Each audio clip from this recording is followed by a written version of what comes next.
Oh my goodness, they're finally doing it. Microsoft is going third party. Well, not really. So in early 2024, it was leaked that Microsoft was going to be bringing their games to other platforms. And people were wondering, does this mean that there's going to be an end to the Xbox platform? Are we going to see Xbox games such as Call of Duty, Call of Duty and Gears of War and Halo? Are we going to see these on the PlayStation? Are we going to see them on the Switch? Are we going to see them on Steam? Maybe. No. Yes, I guess would be the best way to talk about that. So basically what Microsoft did during their presser is they kind of addressed things head on, and I thought was a very refreshing sort of way. So I thought I would take on their podcast in a different sort of way. So new format for me. Let me know down below if you like what we're going to do here, what we present. So first and foremost, what is Microsoft going to be doing? It's pretty simple. Let's hear it from them. So we made the decision that we're going to take 4 games to the other consoles. Just 4 games, not a change to our kind of fundamental exclusive strategy. We're making these decisions for some specific reasons. We're always looking to learn as a leadership team and to grow. And we think this is an interesting point in time for us to use what some of the other platforms have right now to help grow our franchise. So yeah, they're only doing 4 games to start. Now, what these are, they didn't exactly announce, and we'll dive into this in a little bit here, but I think it's an acknowledgement as far as the tribalism of gaming has definitely changed. People aren't just, I've got my Xbox, I've got my PlayStation, I like the Wii, like the episode of Big Bang Theory with Bernadette. It is more of an acknowledgement, I would say, that people are playing on more than one device, in more than one ecosystem, and it's interesting that they're using this as an experiment. Now, one of the things they did too is they addressed some shifts in the market that, here, let's take a listen. Exclusive games that are exclusive to one piece of hardware are going to be a smaller and smaller part of the game industry. And that's not some great insight, because if you look at the last 10 years and what the biggest games are today, it's a natural place. Whether it's one console and PC, multiple consoles, mobile console and PC, you see big games landing on multiple platforms. And we want to be a great platform for creators that are trying to realize that potential. So it's interesting because if you think about the way gaming was done in the past, like for example, with the Super Nintendo, they designed the Super NES controller at the same time they were designing Super Mario World. Same thing with the N64. They designed the N64 controller while they were designing Mario 64. And that's a very Nintendo sort of thing. I don't know that I would say that Microsoft, Sony, and Sega, even earlier on, that they followed that same sort of cohesive sort of design philosophy where the hardware and the software, at least at launch, were so closely tied together. And I think it's also an acknowledgement that, cloud gaming is such a huge thing now, and while Nintendo has the Switch, obviously hybrid mobile and home type system. Sony now with the PlayStation Portal, you have the option to play on the go or play at home. Microsoft doesn't really have that as far as their own in-house portable software or hardware, So as such, what they're doing is they're acknowledging that people are playing Microsoft Xbox games on more than one platform. Now, what about these games? What kind of games are we going to be getting? So we made the decision that we're going to take 4 games to the other consoles. Just 4 games. Not a change to our kind of fundamental exclusive strategy. We're making these decisions for some specific reasons. We're always looking to learn as a leadership team and to grow. And we think this is an interesting point in time for us to use what some of the other platforms have right now to help grow our franchises. So what they've done for quite a bit has been cross-platform to date. If you look at Minecraft, that's a franchise that they bought. They didn't develop it, but they bought it, and they've allowed that to be on other platforms. Cuphead is another perfect example where that's been available on the Switch and on the PlayStation. So they have been dipping their toes in that cross-platform sort of approach. Now, Sony kind of got forced kicking and screaming into doing that with MLB The Show. That's something where baseball basically said, you know what? You're good, but we want to be on everything. And they got kind of pushed into that. So Microsoft really has a unique philosophy here. I'd say two of the other games are smaller games that were never really meant to be built as kind of platform exclusives and all the fanfare that goes around that.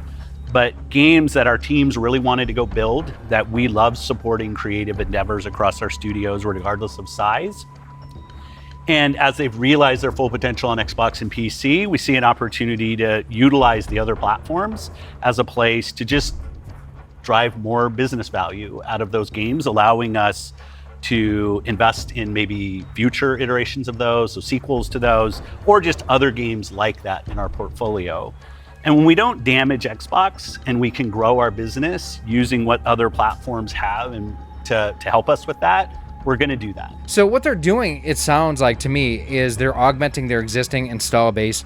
And if anything, they're bringing new users into their platform, into their game studios that, may have never played an Xbox game. Perfect example for myself. I almost bought an Xbox One S back in the day because I really wanted to play Cuphead. And I really, really wanted to play Cuphead, but I couldn't justify spending $250 for one game because really at that point in time, that was the only game that I wanted to play on the platform. Everything else was cross-platform, and I could get on the Switch or I could get on a PlayStation. It sounds like they're taking this sort of philosophy as well moving forward. 4 games, no promise beyond that. So if you're on those other platforms and you see these 4 games coming, please don't take it as some signal that everything's coming. It's not. And we're going to learn. So, it's one of those where, the entire library is not going cross-platform. They are not going to be, like Gamepass isn't coming to the Switch, at least at this point in time. They are not bringing Gamepass to the PlayStation.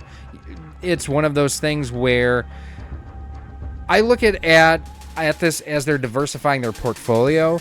Very similar to like when you saw game developers starting to dip their nose, 10, 12 years ago into mobile and putting mobile-centric versions of their games onto Android and the iTunes store. It's one of those things where you've got a finite amount of an install base already. So either you try to cannibalize the pie and take the existing pie and split it into more smaller pieces, or you tend to grow the pie. And it sounds like to me what Xbox and Microsoft are trying to do is grow that pie. And as a fat man, I like pie. We've sort of seen this inversion over the last 5 years where it used to be that the platform was the biggest thing. That's right. And the games would sort of tuck in within the platform. Today, big games like a Roblox or a Fortnite could actually be bigger than any one platform. And that really has changed the way that we think about things. So in the midst of all that, I think we at First Party can come back to sort of some core principles. First, that all of our games will be on the Xbox platform. Second, all of our games will go into Game Pass on day one. And third, we know that Game Pass will only be available on Xbox. So there's sort of starting points for us. So it really sounds like they've thought through this and been very deliberate with their actions. And it kind of addresses what I mentioned earlier as far as, we're not going to see Game Pass on other devices. I think it's one of those that it's a strength of the Xbox platform. Now, for me personally, the library is meh, but that's because I haven't personally really invested in their ecosystem to date. But for the casual fans, like a Rare Replay, if they put it on there and made that cross-platform, sign me up. That would be absolutely phenomenal. To me, the two key things are cross-play and cross-save. Those things allow us to deliver on the promise of Xbox, which is play with your friends where they are, play on the devices you want, play the games you want. So that is really only possible at a practical level when you know that your saves and your play are going to be able to move across all those parts. So not all of our games today are necessarily built to take advantage of that. There still will be some games that don't. As we bring more teams into the Xbox family, there's some catch up to do as we get there. But that cross-play, cross-save is like so fundamental to what we're doing, and I think is something that we as First Party get such a good benefit from being so close to the platform. That definitely speaks towards, again, trying to be I hate the term inclusive, but where, they're trying to serve gamers regardless of where they're at. And I think that is a strength that they've been able to leverage. We're going to talk about this in a little bit too, as far as, you buy once, you get your content available across multi-platforms and multi-generations. One of the issues, for example, I've talked in the past, I love MLB The Show. It is one of my favorite franchises ever. Cloud saves from the Switch to the Xbox to the PlayStation is a pain in the butt. It is such a pain to go ahead and start a game on the Switch, complete, a game, a 9-inning game, and then pick it up on my Xbox or on my PS5 if I want to have enhanced visuals. I've got to upload and download it, and one of the weird things was the dating was all screwed up on the Switch version. I don't know why, but it always showed like 1970 for the year. It's the weirdest thing. So the fact that they're addressing the ability to pick up and play an Xbox published game anywhere on any device, like, that's pretty exciting. Now, for me, I'm 99% a console gamer. I don't really travel like I used to for work and such, so being able to play mobile or on the Switch in handheld mode, not as important, but for those that it is, this is definitely something they can leverage moving into the future. You can buy our game once. You're going to get to play across Xbox and Windows. I think we're the only platform that does this. That makes it possible for you not only to play with your friends wherever they are, but to know that you actually have multiple entitlements to the games. I think that's a technology I would love to see applied to more platforms. I love this philosophy, and it's one of the things that people have been critical. I love this philosophy, and I wish it was something that more developers, manufacturers, distributors of content would do. People are very critical, rightly so, of Nintendo. How many times have you bought a copy of Super Mario Brothers, for crying out loud? I mean, I bought it on the Wii, the Wii U, and the Switch, and the DS, and the 3DS. Oh, and I have the cartridges as well.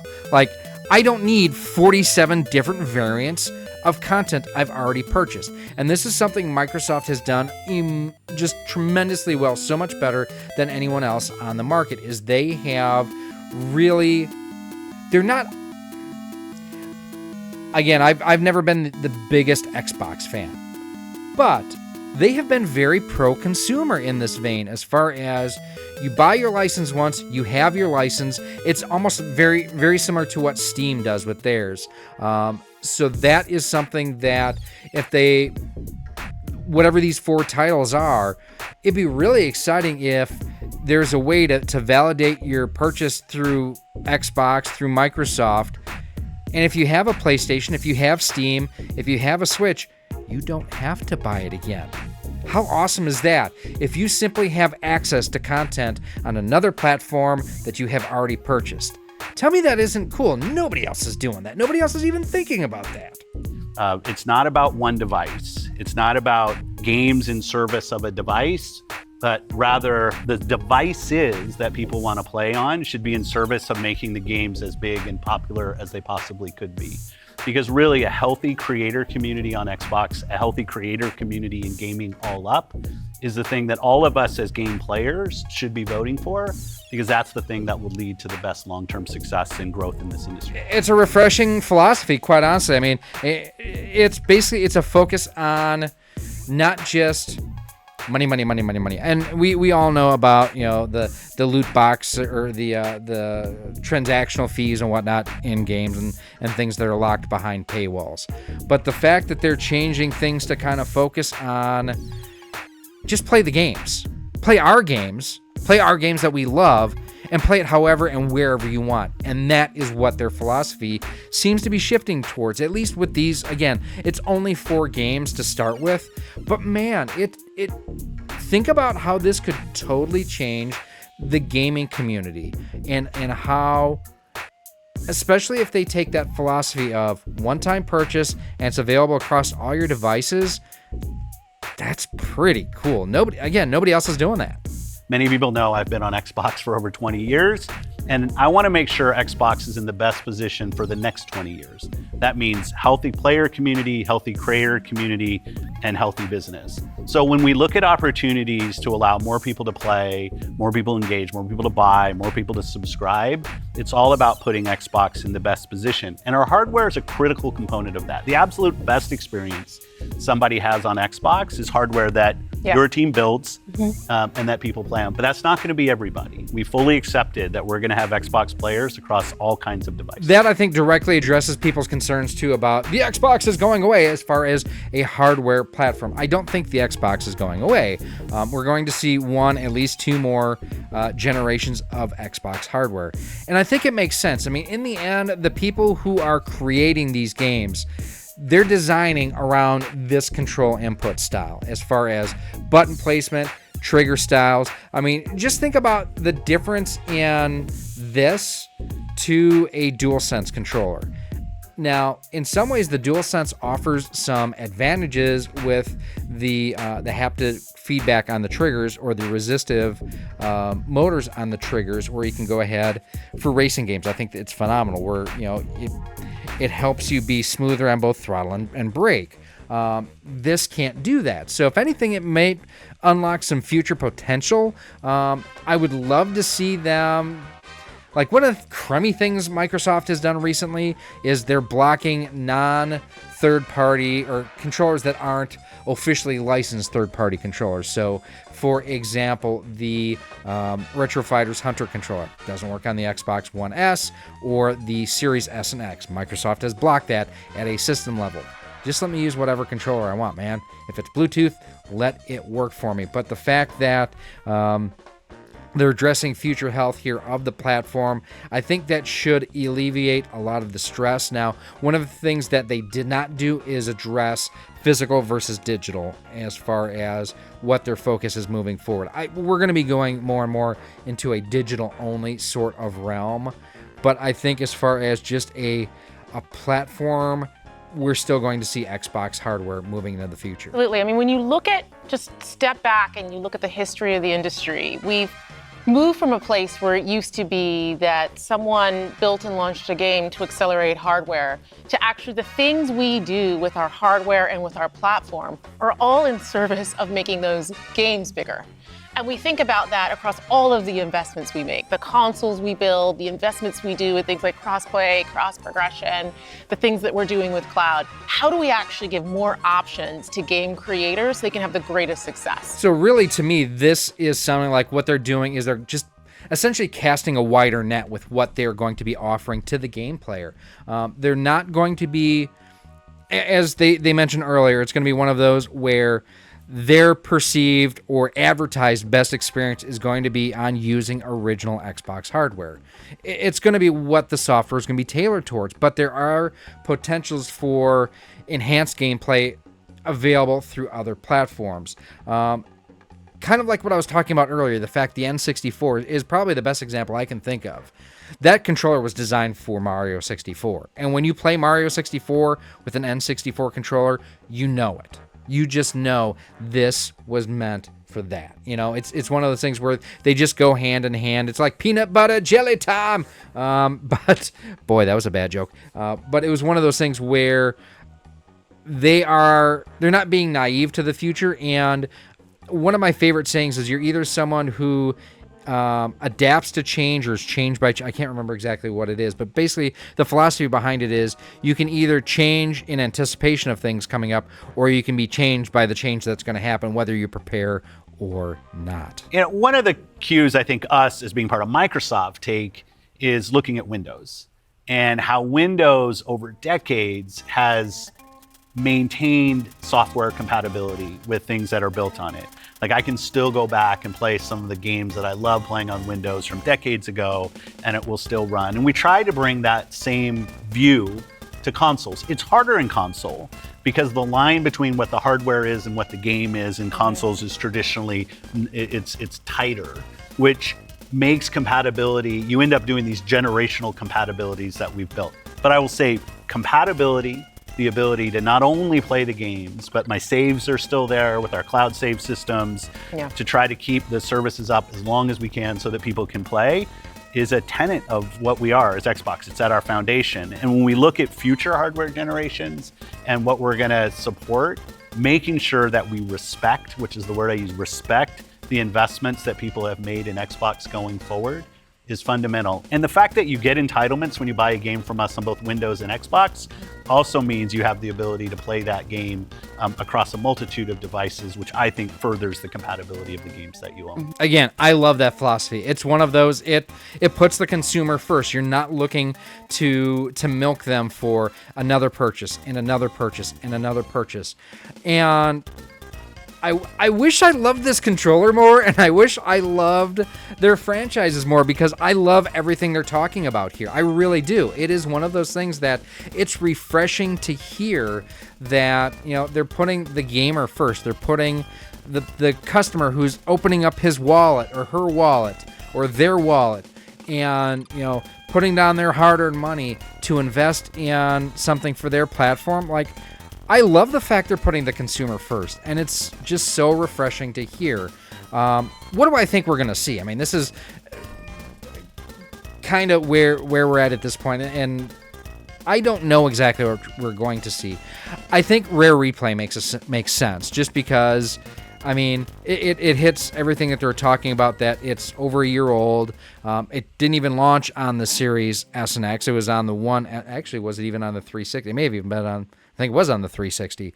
But it's one of those things that it is a great catalog of games. And while they said they're going to launch 4 titles, they didn't necessarily say 4 games. So that would be a great, just the bang for the buck on that is huge. And I think that so many gamers started back with those games, all the way back to the NES, to the Super NES, to the N64, and so on. I think they're great titles to have in there. I think eventually we will see like Forza and Halo show up. I don't think that they are going to be... I think they're going to be a generation behind, if that makes sense. So maybe we might see Halo 4 or Forza. I think 5 is the latest one, so Forza 4, for example. They're committed to bringing Call of Duty, so I don't think that necessarily falls under this umbrella. I think that we are going to see more sandboxy type games. I don't think that this is going to be a tentpole type game or a AAA type title. I think it's going to be one of those that, you know, kind of along the lines, maybe even like a Lucky Super Tale or Super Lucky's Tale, which is already on Switch. Ori and the Will of the Wisps, is that what it is? You know, another, you know, those 2 titles are 2 more examples of how Microsoft has already been kind of dipping their toes into this. So I'd expect those are the type of games that we are going to see from Microsoft and from Xbox on other platforms. When are we going to see them? Well, I think we're going to see them mid to late summer of this year. I think we will have all 4 titles out. I would think by middle Q2 2024, we'll see the first titles hit. It's one of those things that they do have a summer presentation lined up that they do each and every year. Now that E3 is no more, it kind of makes sense for them to use something significant like this as a launching point to kind of promote during that broadcast, kind of like a Nintendo Direct or a Sony State of Play. But let me know what you think down in the comment sections. What games would you like to see? I know I've talked to our community here. Thank you, everyone in our community who have joined us recently. All your support and whatnot. Thank you. It's very humbling, and just thank you. You know, a lot of people are asking for Rare Replay. We're actually streaming this as we are filming it now exclusively to our Patreon and channel members, and Rare Replay is on Xbox One. Forza Horizon is on 5. Regular Forza 8, but rebranded as Forza Motorsports. Those are some examples there. Join us. That way you can be a part of these behind-the-scenes sort of recordings. They got some cool outtakes. Well, not cool, kind of dumb outtakes of mine, but they did go ahead and get to enjoy this live as it was recorded. Now, if you do want to check out some of the other videos we've talked about Microsoft, I will have those linked for you right up here where you can go ahead, check them out. There's a lot of cool things going on the platform.